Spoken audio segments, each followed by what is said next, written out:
back to Iron Rage, the show where Lee Priest and I release our frustrations with the world. Lee, welcome back. I hear you actually were at on a TV show in Sydney. Was that true? Yeah, I got back early this morning, so I apologise, people. So all the people that write in now saying, what's up with Lee's face? Why does he look this way? Why does he look that way? I've only had a couple of hours sleep. And now it's nice and early. I was filming a TV show. It's a comedy show called Fat Pizza. I had a part in one of them. It's the same people I did Dumb Criminals movie with a year or two ago. So my voice is a bit hoarse today from screaming out as I played my part very well, Dave, wearing my white power T-shirt as I was the white power racist and stuff, you know. So in the movie you filmed, you were a white supremacist? No, it was actually a good... The funny thing was that while we're filming and stuff, when I'm standing on the street and doing other parts of it, in between takes and that, there's people walking past just looking at my shirt and they're not saying a word. And then I walked to the car and there was a Sudanese family playing in the park and they're like, it says white power, and there was I'd say the police patrol car circled the block 5 times just looking at me. Oh, that's funny. I'm surprised I didn't get attacked wearing I'm in Sydney, and Sydney's a very multicultural city, so me walking around with a dark blue shirt and white power and big white letters on the front, hey. They probably thought you were insane because you got to be pretty nuts to walk around with a shirt like that to begin with. And I mean, you're all tatted up, right? I just told him it was a laundry detergent. Makes your whites whiter. White. Now, what's that mean? It's a laundry detergent, people. When's this movie that you did coming out? Which one? This show? Yeah, I mean the TV show, yeah. Probably they're filming. They normally do half-hour episodes, normally 8, but this time they're only doing 4 episodes, an hour long each. So I think that was episode 2 they just filmed. So it'll probably be another month or 2 that'll be on local TV here. So now, what were you promoting the movie, or were you actually doing a skit like with the same characters? I was the head of the white supremacist gang. So it's an actually TV show then, is what you're saying. It wasn't an interview show. No, it's an actual TV show here in Australia. The same guy does Howzos and Fat Pizza. Howzos is a bit like probably the Australian version of Trailer Park Boys type thing. And nice, yeah. So Fat Pizza is almost the same. This Lebanese guy runs the pizza shop and he's got all these crazy people that work for him. And then at the end of the thing, I'm sort of, arguing with the gay community protesters and the black people in the park and everybody else and people holding up Hitler signs. Now, did you actually have lines to memorize, or did they just tell you to just say whatever you want? I got lines on the day. That's how I work, Dave. I just get my lines well, Well, I think, you could probably come up with better lines than they wrote for you, probably. What are you saying, Dave, that I'm a racist? I'm saying you're a creative man. Exactly. They say you're a very handsome man, Lee. You play this part very well, Lee. You're very good at this. Lee, did you show your glutes at all during the episode? No, not in this one, Steve. Not in this one. So Steve won't be interested in this one at all. No. I had jeans on, so Steve would be. You got to get Lee on the show. He did a movie. We got to get him on the show. Yeah. Find out what he did. Tell him to be controversial. Wonder if Steve would ever have me on the MD show with Ron Harris. Yeah. I like Ron Harris. Ron Harris is okay, but there's something about, I watched the one with Dorian, was it? Or somebody else he interviewed, and he just sits there like a little kid with his glasses on. He's like, yeah, and then it's like he goes all gaga or something. It's like, I don't know what's going on. Ron's a big fan of the sport. I think that's what it really is. You can't sit and read notes from a notebook when you're interviewing people. You have to listen to what they're saying. That's the problem, And the thing is, too, it's like Ron's been in the sport long enough. He shouldn't need to read notes. It should just come off the top of his head and just, Yeah, but Blackman probably gives him a whole list of stuff he should ask. Make sure you ask him about the time that he went to the grocery store and everyone was like, woo! Well, that's probably what it is, because he always has that nervous look on his face, so he's probably making sure he gets all Steve's questions in. It's like, just add lib on, and if you're like me, just talk about shit. So, I see those comments. Why does Dave have Lee on again? If I see Lee on there again, it's like, oh, you fuckwit, you're still watching today, aren't you? Exactly. To those people, fuck you. I love you people. The ones that I talk shit to. Thank you. All right, Lee, I want your opinion on something. I interviewed Jay Cutler the other day. You know, Jay Cutler is the official ambassador of the 2019 Olympia. And yes, I know who Jay Cutler is. Thank you. No, he's the. I wasn't telling you who he was. I'm telling you that he's actually the ambassador of the Olympia this year. I know, and that means he doesn't have to pay for his tickets for the first time ever, isn't it? Right? Yeah, pretty much. Yeah, exactly. They gave him free tickets. So basically, I wanted to know what he thought about the fact that, you know, Hadi Choopan, for the Iranian bodybuilder who can't get a visa to come into the U.S. I said, you know, we were talking about him, and I think Jay brought up to me the fact that he felt that I was wrong in the sense that I said that I think that Hadi should do the 212 class because I think he'd be a shoo-in winner to win that. And Jay said, that's a waste of his time. I think he should do the opening because I think he's a top 3 at this moment competitor in the lineup that we're going to see at the Olympia. Do you agree with that statement? Well, now that Jay's ambassador for the Mr. Olympia, I guess he's got to read lines too, because no, I don't agree with that statement. Like, look, Hadi looks good when he's with some competitors who aren't, I wouldn't say they're not top tier competitors, but look, Hadi with Flex Lewis still wins. Hardy's conditioning is great. He's got like the conditioning of back in the early days that we used to have and that. But as far as body flow goes and stuff, it just doesn't flow to me. If you see Flex Lewis's symmetry type shape and all that, the way his shoulders are, Hadi has conditioning, but some of the other guys like even Bonac, they have the conditioning, but they still to me have more of a 3D look than what Hadi has. So, yeah. You know, Hadi has some good body parts and, you know, conditioning's like, you know, up there with the best of them, but it's hard to say. I don't think he would be top 3 in the Olympia because I think, you know, you got Dexter's shape, you got Bonac's shape, you got, you know, Rulli would probably beat him too. So, and then there's something, you know, people might get upset, but I've watched a lot of videos because they've been popping up a lot lately of Hadi, and those side delts look very suspicious. When he moves, they don't move. It's like, all right, I didn't even notice that. Yeah, but so you don't think that Hadi could beat Flex Lewis? Because Jay also said that. I asked Jay point blank, do you think Hadi would have beat Flex Lewis? And he said yes. You know. No, if you put him actually side by side, conditioning, he might beat Flex on, but sometimes Flex's conditioning's been incredible. But if you were to stand them side by side and go delts, chest, you know, the back, the waist, and then the quads and the calves, you know, well, from the waist down, okay, Hardy's got great conditioning in the legs, but Flex's legs are way better than Hardy's legs. So yeah. Overall, I think Flex would beat him when they're actually side by side. And haven't they been side by side once before and he did beat him? Well, a lot of people felt that Hadi should have beat Flex, but that was a couple of years ago too. So yeah, Hadi's and a lot of people thought Lee Priest should have won shows too, and he fucking didn't. So it's just like fucking get over it. I want to see Flex Lewis, Lee Priest, Hadi Choopan on stage next to each other. The best short guys in the business. Lee Priest wins for sure, then. But what gets me is, though, why still hasn't he got... I saw when we talked about before, you had that guy on talking about the visa and how you can get visas and there's special circumstances and all this sort of shit. Right. Where, you know, there's been other athletes that have got them. It's almost been 3 years now. The people behind Hadi have money, so why hasn't his visa ever been done? It's like, why is it such a hard problem when there's been other athletes of extraordinary ability? As that guy explained, you can come in under with different waivers and stuff. Why is this not been done yet? I think because he's from Iran. I think Iran is really on the crap list lately. And according to what I heard, this just started recently. Trump, just within the last year, you know, or year and a half, made the whole no-fly zone, so to speak, from some of these countries like, you know, the Pakistan. But hasn't it been coming on 3 years now? He's been trying for this visa to come to America. I don't know if it's been 3 years, but it's been 2.5 then, Dave. It's been at least 2.5. Oh, he did?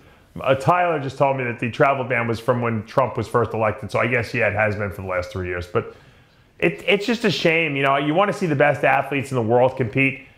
And the funny thing is that usually we used to have, after the Olympia, this whole European Grand Prix tour. It seems like there's only one show in Italy this year, and that's it. So I'm sure we'll see how we did the Grand Prix tour after the Olympia, and we had, I think it was 7 shows in 9 days after the Olympia. Crazy.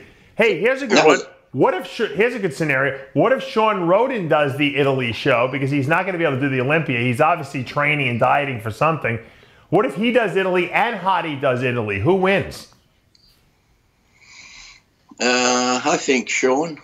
Yeah, I think so. If he's in the best conditioning, yeah. You know, Hadi might have him on conditioning a bit, but I think overall structure and symmetry, Sean's a lot more pleasing to the eye. And, you know, they maybe, well, they're a lot more relaxed on their sort of sexual assault cases in other places of the world like that, you know. Woody Allen and all these people go overseas, and Roman Polanski and all those sort of things. Yeah, they all go over there. They get arrested and they go over there. Exactly.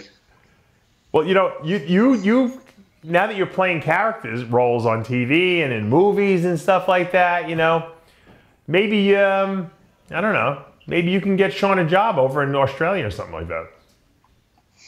Yeah, I probably could. You know, we're not, because we were built on convicts, this country, so we're built on criminal. Now, we're not saying Sean's a criminal still, but I just saw it popped up earlier that Bonak did some interview with someone saying how he thinks the Olympia is not going to be the best this year because there's a lot of key players missing, which sadly, whoever wins the Olympia this year is going to have that stigma over their head. Well, Phil wasn't there, Sean wasn't there, you know, such and such wasn't there. You only won because these guys weren't there. And I think as good as the Olympia could be, it's exciting because they're going to have a new champion, but it's more exciting when the old champion's there to dethrone. It's like, okay, you might have if Dexter wins, well, there's a old champion coming back and winning again. But if anyone else wins, it's still going to be, well, you wouldn't have won if maybe Phil was here, if Sean was here. So they're always going to have that hanging over their head. And okay, that's the good thing. There'll be a new champion, but it's always better when there's a new champion when they beat the old champion. Makes it more exciting. But isn't being the best in the business showing up, being at the right place at the right time,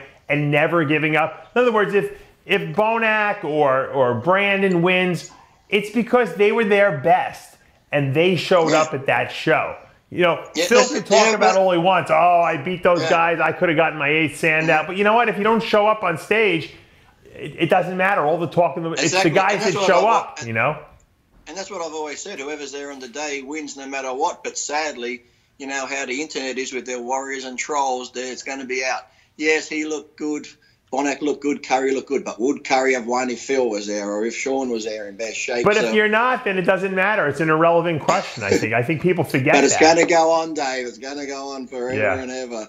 You know what? You know, but what about this, Lee? In 1997, Dorian Yates tore his quad. He tore his triceps. He was in the hospital. He lost like 4 pints of blood with a bleeding stomach ulcer. And the freaking guy somehow made it to the Olympia stage and competed, and he won. He had every reason not to go to that show. I mean, he shouldn't have gone, right? But he went there because he was a champion, and he won the Olympia. That's the bottom line. Did you see him standing on stage? He was number 12, and did you see number 13 standing beside him? Oh, Lee Priest, that's right. You were in that stage. That motherfucker was worried, I tell you. Right now. No, but Dorian was vulnerable, but because he showed up, he won. And these guys now, today, it's like they pull out of shows because they got a stomach bug. I got this going on. Right. The whole... Oh, I think we lost Lee there for a second. Hopefully we'll come back. Like I said, it's like, you know, we did all these shows. We did all these shows back to back, and now some of the top pros now are doing less and less shows every year. And okay, they've changed this point system now to get into the Olympia and stuff, but I still think if you're a top professional athlete, you should be able to do at least a minimum of 3 shows a year. If you want to do the Olympia, you got to try and do at least 3 shows a year, and that's the top guys. A lot of the other guys have to get into the points in this new qualifying thing, but some of the other guys who are the top competitors do 1 show a year and stuff like that. I think for promoters and for the fans, some of these bigger names, if you're in the IFBB, should do at least 2 or 3 shows a year to make the sport more exciting and get them out there more. Other guys have to compete in 5, 6, 7 shows, and these guys just do 1. And sometimes when they do 1, they still can't fucking get in shape, so they need maybe some more fucking practice. They should do like they do, like John Romano mentioned this years ago in auto racing, like with the auto racing, circuit, where they give points per victory, and then at the end of the year, you could have an overall points champion and give him, $200,000. I mean, you'd see a lot more competitors competing throughout the year. Exactly. They need to have more incentive because you get these ones, like you said, they're doing like 6, 7 shows a year, flogging their bodies to try make it to the Olympia. But now they've got this, I think I saw Bob explain it, wasn't it? Like they're going to have different rounds now in a qualify round, and you can get to come back to the next round and then the next round. So eventually, come to the Olympia, you're only going to have the top 10 on stage come to Olympia. So I love that. There seems to be a lot of competing, which will go on. We might see a few more people dropping dead, but you know, it should be fun. Should be good for the sport. Yeah. No, but I would love to see these guys go on like a circuit, you know, and compete in like, you know, how like they have in auto racing, like they have the different top cities, each have their own, you know, place to compete. Wouldn't that be great if you had like maybe you designate 8 shows out of the year as point getter shows, so that if all these athletes do them, you know, you get a certain amount of points, and whoever has the most points from winning those 8 shows will be crowned the overall champion for the year. I think that, you know, guys like Dexter, Milos, guys like that would have thrived on that because they love to compete anyway, you know. You would have done great in that too. I think it's time, though, to maybe just try it again, move the Olympia. It used to be great when they moved it around, even if it was in a different city in America, and then sometimes it was in Helsinki and they had it in different countries. Yeah. I think it's time. Look, Vegas is a fun city. Half the people now just go to Vegas. They walk around the expo. They go get fucking stoned, get on coke, drink all night, watch the Olympia on the laptop while they're jacking off in their hotel's room with the fucking poor fitness girl that didn't place crying on her knees, sucking their cock. And that's how they pretty much spend the weekend in Vegas. So it's like, you know, just move it somewhere else. It's been there for how long now? It's back when D'Amelio was running it back there. Yeah. So they can do it in Dubai. Dubai is like the new Vegas anyway. Could you imagine Dubai and somewhere like that putting on the Olympia? My God, it'd be fucking crazy. I'm not short of cash over there to put on a big production. And absolutely, I think that's what it needs. You know, people complained when I went to the Orleans because of the hotel there. It's like the fucking retirement village of fucking Vegas, for God's sakes, the Orleans hotel. Yeah. And then the expo, the way they, you know, everyone complained when it first got moved across the other side of town because, you know, when people are hungover the next day, they don't want to go fucking 6 blocks to the fucking expo. So it's just like, it's time they just move it to try it in another country. I don't know why they just keep going back to Vegas. It's just like, compared it to all the other shows in Vegas, fucking the man pulling the rabbit out of his ass down there in fucking, you know, Fremont Street's a bit more exciting than the fucking Vegas, fucking Mr. Olympia. And how many times you go to Vegas, come the Olympia weekend? Oh, where's the Olympia posters around town? Yeah. We put them up maybe 2 days before, and they're hanging on the fucking Hilton Convention Center. They got every other show in town. The guy that's got fucking talking puppets has fucking posters up and shit. But the Super Bowl of bodybuilding, where's our posters? You know, fuck that sort of shit. I think Dan's going to do a much better job. I think we're going to see some good, cool stuff this year. But you know what? I understand why they hold it there. It's a little easier. People like to go to Vegas. It's easy to get to. But you're right. I think it would be cool if they kind of. It's easy. It's easy to get to if you live in fucking America. No, but what about the other countries? Yeah, but you know what? Even there's a lot of direct flights to Vegas now from faraway countries, though, and you know what? More people. You know. Yeah. Well, you know what? Tell Hadi Choopan when he comes to the fucking Olympia then and ask him how good the flights are. That's true. Right? Yeah, for Hadi Choopan, he would love to have it in any other country but the U.S. I don't blame him. But imagine, look at Dubai. Look where Dubai is. It's major. It's a major stop. If I fly from Australia to Europe or England, it's always stop in Dubai. So pretty much look where it is, and you got Europe and Germany, and then you got what's part of Europe. So don't quote me to people if they're going to go, fucking leave Germany's part of fucking Europe, you stupid cunt. Everywhere is pretty close to Dubai. Yeah. So as easy as to get to America, it's just as easy to get there. Yeah. I know you Americans like to think you're the only fucking country in the world and no one else fucking exists, but there are other big countries that are joined together over there in a big fucking land mass that it's just as easy for people from England and shit to get to Dubai. It's way easier, probably. And then when you do come to America, you got fucking cancelled flights. How many people tried to go to the Arnold Classic some years and they missed the show because it was fucking snowing in Columbus and all that shit? That's definitely a problem. Yeah. But you know what? Dubai would be great. I'll tell you why. Because like it's a new and upcoming city.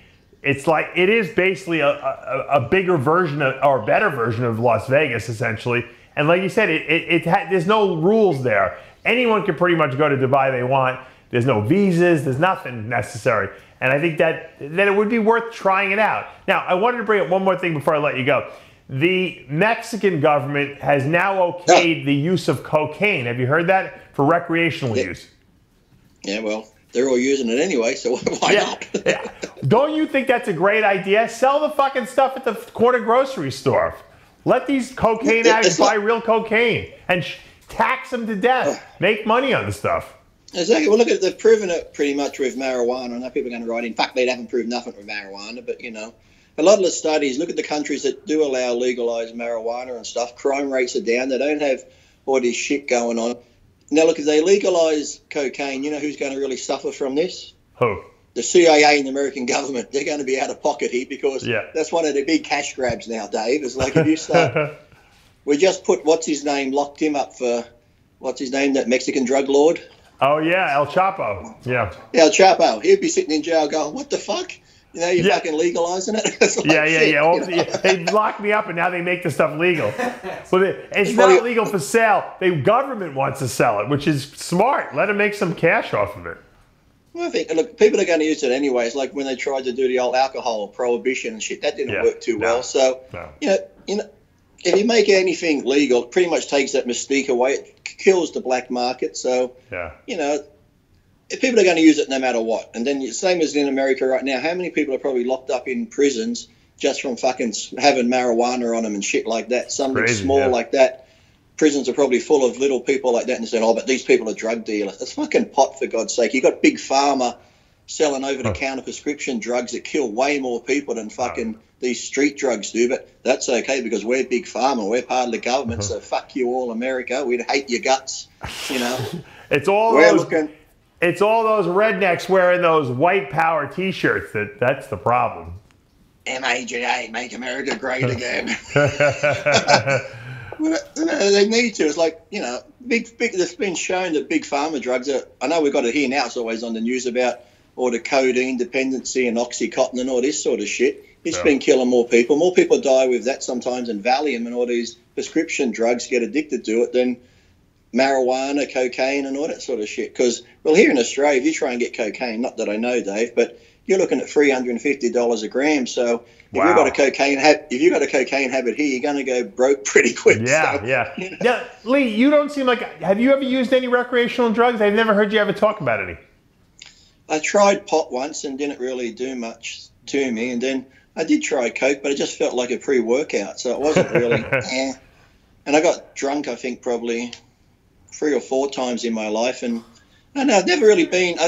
Even when it came like even steroids, I haven't had that huge addictive personality where okay, I'll try it, but it's nothing where I have to go, oh fuck, I've got to do that next weekend, and I've got to do that the next weekend after. Or I'm not one of those people. If I go out somewhere, I got friends that if they go out, they've always got to maybe take MDMA or they've got to take this just to have a good time. I'm like, really? You got to fucking get out of your fucking head to have a good time? Look, Dave, I'm fucking crazy enough. Could you imagine me on coke and MDMA and shit? Come on. Could you imagine? You would maybe one of those guys. Maybe one day for the viewers, one day when you log on, I'll be like this. Yeah. All right, Dave, let's go. Let's do this show. I'm ready. You would either be a lunatic or you would be even more quiet. A lot of guys I know, they take drugs and they become super quiet and like paranoid almost, you know? They're sitting in their mind there. Who can I kill? Will I kill them? Will I kill them? No, I might go kill him. You don't want to know what evil thoughts are going on in their mind when they've done a few lines of coke or something. So Right. Yeah, I'll be sitting there going, Dave, I'm burning up. If I start seeing your jaw moving around a lot, I'll start getting a little suspicious. Well, apart from that, I don't think I've ever had anything. Oh, I do lie. My last year of contract with Steve Blackman, I think he did give me some roofies before I signed it. Did he rape you? I don't really know. I remember going into the office. You should have gone for the rape kit at the hospital, at the emergency room. I remember going into the office. They brought me a cup of tea, and I had a few sips. And then next thing, the contract was signed. I was walking out. My ass was a bit sore. I don't remember eating the cream donut, but I had fucking cream on my face, or could have been cream cheese from a bagel. I'm not sure, but Steve, before I left, Steve was like, "Lee, let me get that." So yeah, but you know. All I know is I'll never have that Philadelphia cream cheese again. It's very salty and very salty tasting, like an ammonia type thing. It sort of sticks to the back of your throat like. It's like eating a fucking salty oyster. But apart from that, I don't know if I was raped, but you know, if I was a betting man, something could have happened. I had a bit of blood spotting in my underwear. Killing us. And next time, and how's this? Oh, it was good. If anyone's constipated, I do recommend roofies, because when you go to poo, it just falls out like that. You don't even have to fucking push hard. All right. Yeah. Now that everyone is ready to throw up. Once again, Dave, you bring the level of the show. The show was doing so good, and then it just went right to the toilet. No pun intended. And you did that. You did that. I'm Dave Palumbo with Lee Priest. See you next week.